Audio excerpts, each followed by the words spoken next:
Up until now, Rode has arguably been one of the best companies at developing audio gear for content creators. Starting with the Rodecaster in 2018, Rode has consistently raised the bar for the whole audio industry. And frankly, their only competition has been themselves. And as the rest of the industry watches on, Rode just continues to one-up themselves each release. And then last year, Rode really started a new path when they integrated video with the Streamer X.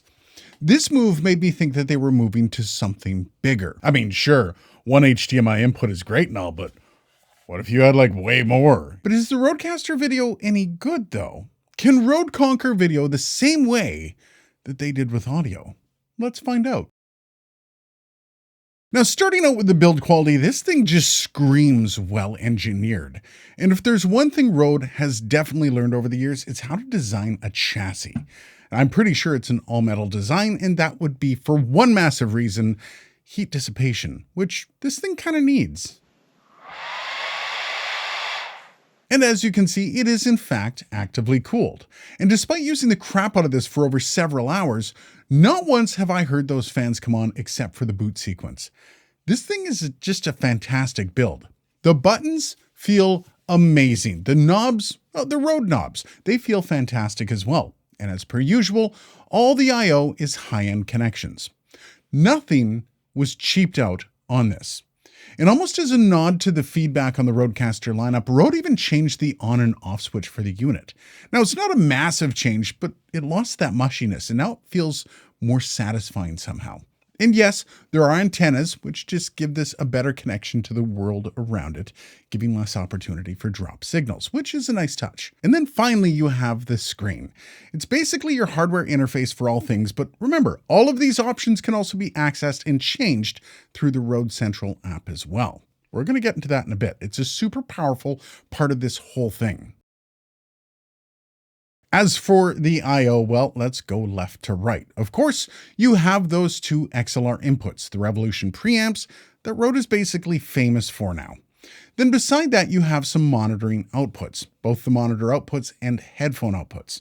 Then beside that, you have the HDMI outs. Yes, that is two separate outs. Those are both switchable between the two types of outputs you can have, either full program or a multi-view.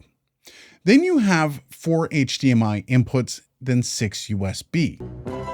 USB 1 and 2 are for computers, so you can use this with a 2-computer setup. USB 1 being kind of an output connection, so you can send the full video output online, or another program like OBS.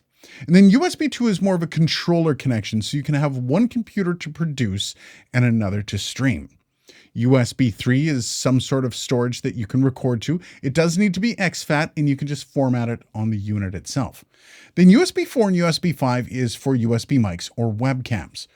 Also, one added benefit to USB 4 or 5 is that you can connect to another Rodecaster like the Pro 2 or the Duo to expand your audio options if there aren't enough on the Rodecaster video. And this is massive, meaning this thing can feature up to 6 XLR inputs and even more when you consider USB inputs and wireless. Again, full video production studio here. Really quickly, I should also say the audio inputs on here have all of the same options as you would be used to on the Rodecaster series, meaning this thing is a true part of the lineup. So let's just quickly go over all the interface on the unit before we jump into the software. And we'll use a bit of a split screen here that we have on the Rodecaster video for that. Now, I'm going to be mentioning this a lot throughout the video, but everything you can do in the software, you can also do in the hardware, with a few exceptions here and there that I have noticed. Now, at the top left of the unit, you're going to notice a record button, which also stands in as a start stream button. Yes, that means you can go live straight from this unit, as you can input all the info, including stream keys, right into the settings. Though I have yet to stream directly from the unit, though I will be trying that soon, so stay tuned for that. Now back to the hardware, you're also going to notice buttons A through G at the top of the unit here. These are your scene buttons, and they also work as media buttons and overlay buttons. And you can switch through those options to the right here with these buttons right here. Now the bottom line of buttons is your sources 1 through 6. Then you have this fade to black button here. Now that basically fades everything out, including your audio. But it also fades it back in, again, including your audio. Of course, you also have your touch screen here, And then on the other side, you have 3 buttons. You have the preview button that basically turns the board into what's this button do mode. Below that are the 2 buttons that indicate how you want your transitions to go. Now, if it's on cut, you're going to get just that, a cut transition, kind of like this. Hello? Hello. Now, if it's over on auto, it's going to apply the transition that you have indicated. And we're going to get into how those transitions work in just a bit. And then finally down there, you have the keying button. This is an easy way to utilize your green screen. Basically just hitting the button on a source and voila. Oh, cool. I lost all my stuff. All the blue went away. All right, works with blue screen and green screen. And if you're interested, there are a plethora of options to play with here. Now, I'm not the most accomplished with chroma keying, so I'm happy to hear back from you, the viewer, on what you think of this ability. I do have a green screen on the way for this video, but I think it's lost at sea now. Shame.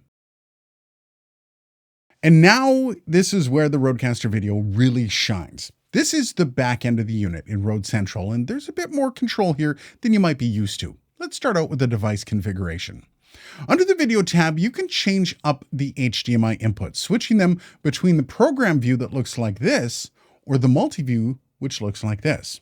Now, the best thing about this is you can have 2 outputs, so you have 2 screens. You can see everything. Now below that, you have the frame rate. Now, the only thing I can say here is make sure that everything you're running is at the same frame rate when you start your project. I can't really imagine the issues if you don't. Then you have the ability to choose between instant switching and studio switching. Instant's just what it sounds like. Hit the button and it switches. For the record, if you want cuts, like I mentioned, you have it on cut. Or if you want to use the transitions, you have to use the auto setting. We'll have more on that in a bit when we get into the different transitions.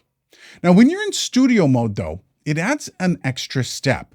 You select the source you want to switch to, then choose cut or auto to make the final switch to that scene.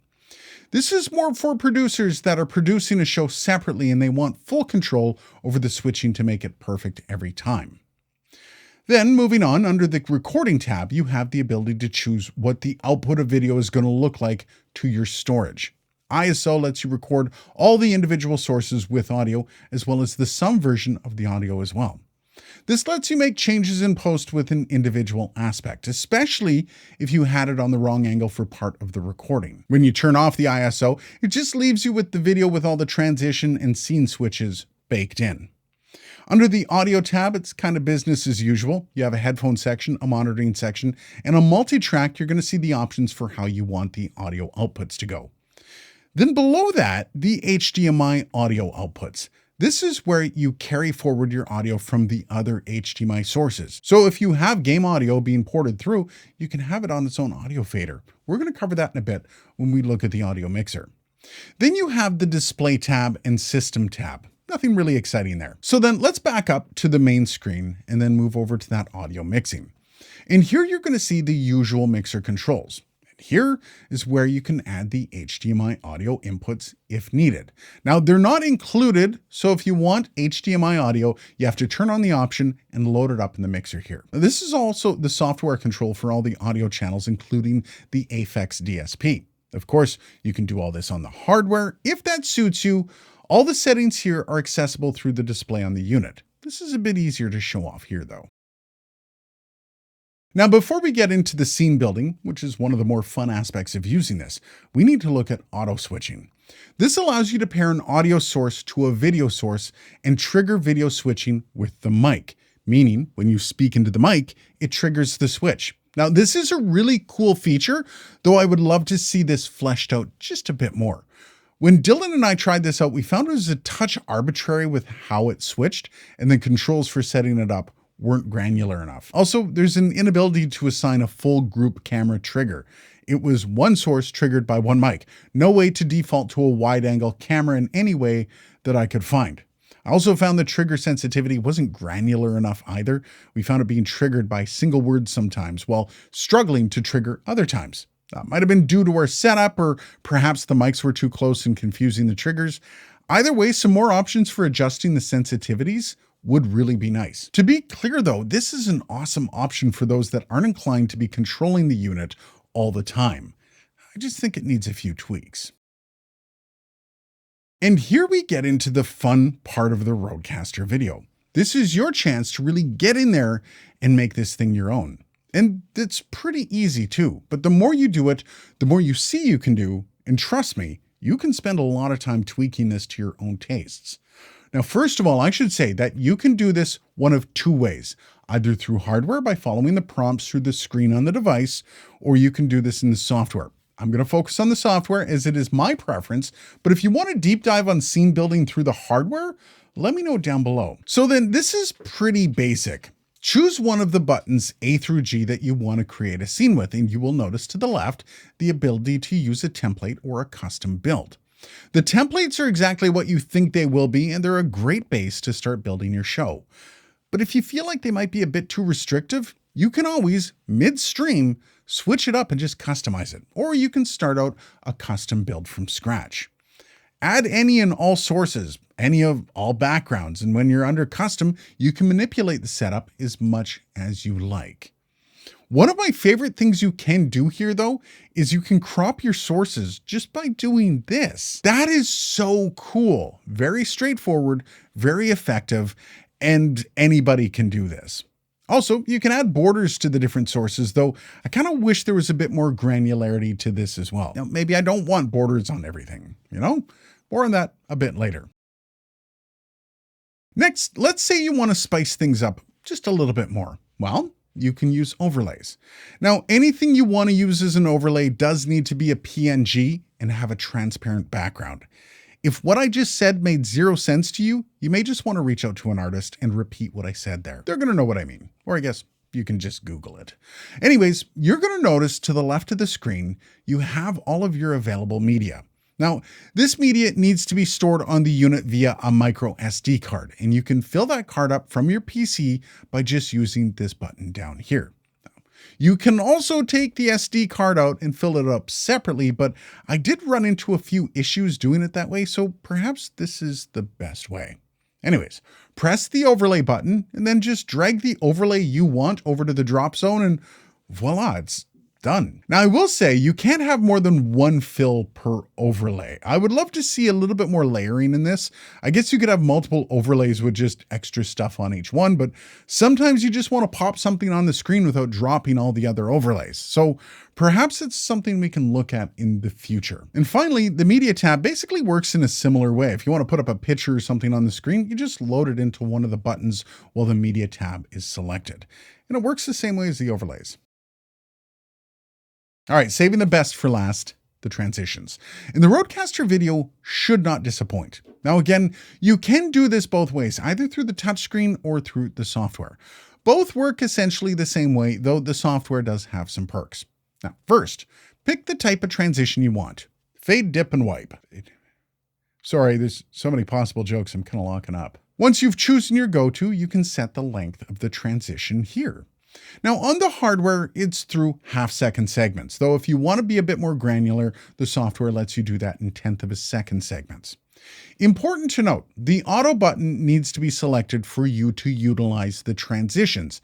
Otherwise, you're just going to get the cut style. This is with auto on, and you see the transition looks real nice that way. All right. Now this is cut. Different, right? I do like that you can really play around with this and make it your own. And if you have a producer really putting in the work, this can make for a very dynamic presentation. I mean, come on, barn doors, am I right? Ooh, nice and slow.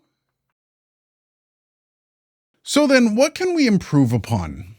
There's not really a lot here, but perhaps, again, that word keeps coming up, granularity with some stuff. For example, doing the borders for the scene building, the ability to change up the borders for each input separately would kind of be awesome. I don't know, perhaps a live border that changes color as a person's talking. Just some more options for those little settings that make for a more robust build and experience with your product. Also, maybe some pre-built settings with some stock backgrounds and stock settings that you can drag and drop a logo into, and perhaps fill out titles on lower thirds. Kind of a quick start option. Really though, when you look at all this, none of it is really super necessary for the enjoyment of the product. And again though, all of this stuff is updatable. And we know that Rode updates their gear. Rode listens to the community and the reviewers, and they act on those inputs. So, by all means, make your voices heard down below if you have ideas. I guarantee you, they're going to be watching. So we need to talk about the weird quirk I had with the Rodecaster video, namely the footage when I imported it into Final Cut Pro. Now, apparently this is the only editor that seems to have this issue. I did confirm this by importing the footage into DaVinci and not having any issues. Now, what happens is you get some flickering throughout the footage, and yes, it even sticks around after you export the final product from Final Cut Pro. I have to reiterate, this issue isn't on the footage before it's imported.